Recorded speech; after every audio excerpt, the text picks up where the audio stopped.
Hi guys, let's preview the Canberra Raiders for 2013, and look, if you look at their list, no team has got more depth than the Raiders. I think arguably they've got the best 25 players in the NRL for 2013, and given the heavy rep schedule that we have, that's a massive advantage to them. The big advantage they have is they look like having their two best players 100% fit, hopefully for the entire season. That hasn't happened in the last 2 years, so we can largely forget about their form for the last 2 years, despite the fact they finished extremely well in 2012, making it into the semi-finals. I've been very critical of their coach, David Furner. Appears a great guy, love to meet him and have a beer with him sometime, but as a football coach, I haven't been impressed by some of the structures that I've seen by the Raiders, and just how they've been in defence, particularly defending their lines, being very meek and weak at times when they need to dig in. I put a lot of that down to coaching, and a lot of it is bad attitude, and that's something that a coach should instill. You only have to look at Bellamy and the Storm to understand that. David Furner's record is a 39% win rate since 2009. Not good, but last year from the 26 games he had 14 wins, 12 losses, and finished the season in fantastic fashion. That's a 54% strike rate, and if he can maintain Josh Dugan and Terry Campese on the field for the entire year, they'll certainly do a lot better than 54%. They're two of the best players in the world, beyond any doubt, and Terry Campese is crucial to the team because they listen to what he says. He's a very smart thinker, very good tactical thinker, and has got an excellent long kick on him. And he complements not only the forward pack, but the backs seem to be much more comfortable with him there, and certainly Josh Dugan will be a much better player with Campese there setting him up for his brilliant runs. Let's talk about the players that I think they'll have. I made the point that the Canberra Raiders 2013 season is going to rely very heavily on Josh Dugan and Terry Campese. And look, I talked about their depth. They've got absolute two-gun players who, right at the moment, it's hard to fit them into the team, but the coach has to find a way to get them in the team there at some stage. He's got a guy called Jack Whiting that we saw a fair bit last year, and also young Edric Lee, a brilliant centre, can play wing, can play fullback even, but he's going places. Two fantastic players, Jack Whiting and Edric Lee. The Raiders, I should say, have to find some way to get those two brilliant young players into their team, and I'll touch on where I think they can play when we go through the players. The Raiders have got another big inclusion in assistant coach Brett Camorley, who was a brilliant tactical thinker when he was a halfback, and I like what he has had to say on Fox, and looking forward to seeing him go up a notch as an assistant coach. I think he can only be good for Dave Furner, but let me say, he has had a big turnover of assistant coaches in the last couple of years. The big problem for the Raiders moving forward has been their 9 position.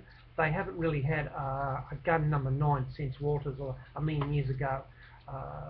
It looks like Glenn Buttress, Sean Berrigan and Travis Waddell will be the number 9s that will be fighting out for the spot. But look, here's what I would do. Given that Terry Campese is going to come in and play 6, Josh McCrone will be the guy who you think will start at 7. I would like to see Josh McCrone or Sam Williams have a crack at number 9. They're both very quick off the mark and look dangerous in attack. And that's, if I was an opposing coach, I wouldn't like one of those two guys. So whichever one of those guys out of Josh McCrone or Sam Williams doesn't get the number 7 spot, I would like to see him try it in the number 9 spot. I think both of those guys have got more talent than the number 9s that are on offer. Number 9 has been a big problem for the Raiders. But look, let's go through the team. Josh Dugan potentially could be a great. He looks to have settled down. I'd like to see him do more when he runs the ball and not be so greedy. I really would like to see him look for setting up his outside backs and move in and on both sides of the field. He is a bit of a greedy runner, but when you're as good as what he is, I really don't mind that so much, because he just busts tackles and he looks dangerous every time he's got the ball, and opposing coaches must hold their breath when he comes running through and grabs the ball. But I think there's a lot of improvement for Josh Dugan. Going to be interesting to see If Laurie Daly uses him in the start of Origin. Not sure about that. That'll have an impact on the Raiders, but they've got an excellent deputy in Reece Robson who can come on. We saw what he can do at fullback. He's a class act, so it gets back to the depth that the Raiders have got. They're in good shape when the key players aren't there. Reece Robson will hold down that left wing spot, I would think. Could be a contender for a couple of other positions, but you'd think he would be the left wing. Jared Croker was the NRL's leading point scorer last year. Brilliant goal kicker and a brilliant guy at beating a tackle and scoring tries. Now, in a radical statement, he wouldn't be in my team. Leading point scorer for the NRL last year, and he wouldn't be in my team. Jared Croker is a small guy who has got no idea in defence, and if you're attacking the line, any smart coach will just say run the ball at Croker. They just bulldoze over the top of him. The way he applies himself in a tackle just doesn't lend itself to stopping a guy, and he's just too small, and he's a real liability for them in defence. And just because of that, I think they've got better options. I've touched on Edric Lee. I think he's a potential star. Will play rep football beyond any doubt. I definitely would be giving him a crack in that left centre position. He's much bigger, much stronger, and he's actually faster. I would be testing young Edric Lee in that position. Big call, but I'd be leaving Jared Croker out of my team, although I think he will be the starting left centre. The other centre, Blake Ferguson, the troubled Blake Ferguson. Yes, he has some liabilities. He's got awful hands at times, and he can lose you a game, but he can also win you a game. I had my concerns about him in the centre position, getting in the wrong defensive position, but he just looked more comfortable in that role the more game time he got in that position, and you'd have to think that he'll have another good year, Blake Ferguson. He's a real talent. On the wing, Sandor Earl surprised me. I didn't realise he was that good. Certainly, he just come on, was a real surprise, and he looks like he'll hold down that position. We'll get some competition from Dimitri Pilo and also Sammy Sululuma, two promising young kids from the Raiders who will be ready to stand in if required.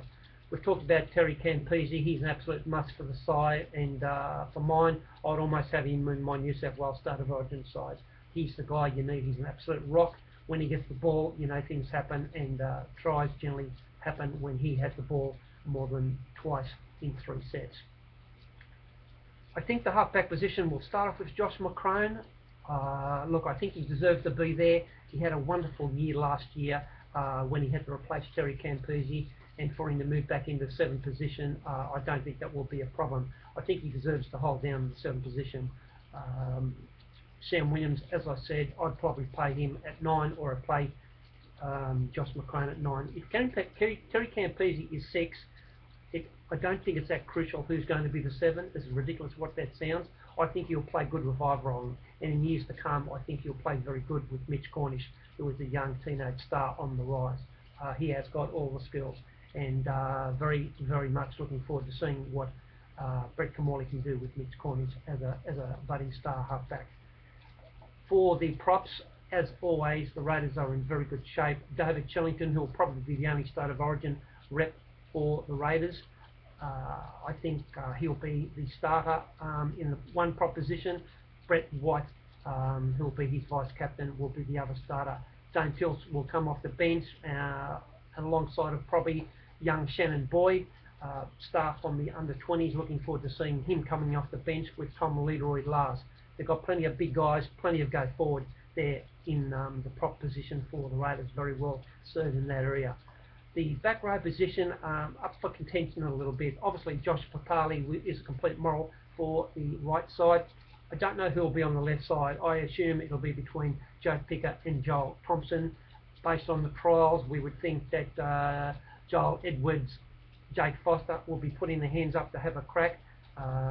Don't know what they're doing with Jack Winton, if they want to build him up and give him a go in the forwards. I don't know, but he can play 5'8", he can play centre, he can play wing. They've got to get Jack Winton into the side somewhere. But Josh Papali, outstanding year last year. He's only a baby, and you can't believe that he took Paul Gallen on and finished on top. Don't see too many people do that. He's a real star in the future. just Papali. It's a shame New Zealand have lost him to the ridiculous law that they have in State of Origin. Sean Fenson, absolutely statistical superstar. He is just an absolute workaholic. Always makes above 40 tackles, but he still finds time to bust a line and can score a try on his own. He won't be far out of State of Origin contention. Sean Fenson, a fantastic young player, and he'll make up the forward pack for the Raiders. As you can see, it's a very dangerous side, particularly with Dugan and Campese in it. They've got speed out wide and they've got grunt in the forward pack. On the bench, I've talked about Joel Edwards, Tom Reed, Leroy Lars, Jake Foster, Shannon Boyd and Jack Winton. But guys like Mark Nichols, Paul Vaughan, Trevor Furling, Sam Mataora, and I've also mentioned Sam Solomuma. I think those guys will be trying to get a bench position and to get into the thick of things in this wonderful Canberra side. Look, there it is for me. I think on the guide that I like the style of the Raiders team. They're a team that can score a lot of points very quickly, but they've shown in previous years that they can also concede a lot of points very quickly. And I think Brett Kamali, providing he can work well with David Furner, and David Furner can improve on the momentum that he left 2012 with, I think we're going to see a lot of the Canberra Raiders. And while I think they probably will struggle and make a top 4 position, I definitely think they'll be in the semi-finals again. And clearly it's going to come down to injuries again. And while they've got fantastic depth, they've only got one David Campese, and they can't replace David Campese. Hopefully, fingers crossed, he gets through a full 26 rounds this year, and if they do, we'll be seeing the Canberra Raiders at the thick end of the competition and doing very well. I have no doubt about that. There it is for me. Good luck, Raiders fans. I think you're in for an exciting year. Cheers.